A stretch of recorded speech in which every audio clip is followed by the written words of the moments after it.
The new Sleep Token song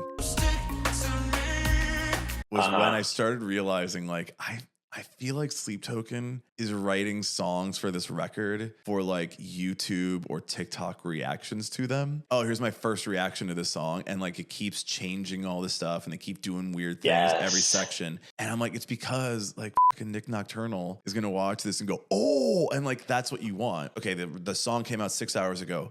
All of the follow-up videos to it are like Nick Nocturnal, Metal Burb, like all of these guys who are reacting to it. And all of those videos have like 30, 50K views on them. The most promotion you're getting is by doing music that constantly is like tickling at the back of your brain and getting these reactors to do it to promote the song. And then I think about like all of these other bands have been doing it over the last couple of years, like the Moancore thing.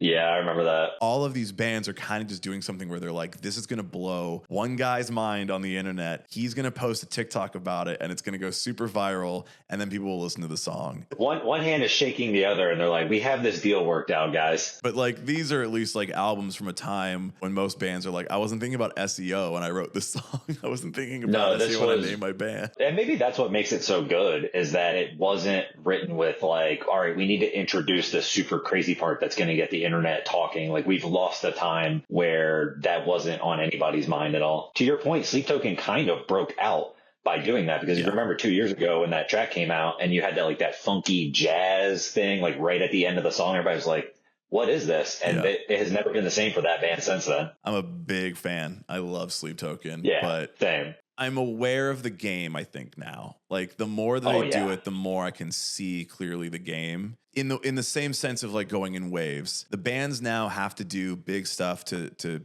work with these guys in the industry to get the attention on the music. Then there will be bands like, Amity Affliction who are like, we have a record that's 10 years old, so we can just like benefit off of being the originators of some of this stuff or doing something early enough that like we don't have to play these like weird little tricks and weird little games to do it. We can write songs we like and we can write things that mean something to us, and maybe it doesn't get as much attention. Maybe it's not the biggest thing in the world, but it's like, that's okay. When you have a career, you're good. You don't need to like be the biggest thing on the top of the mountain.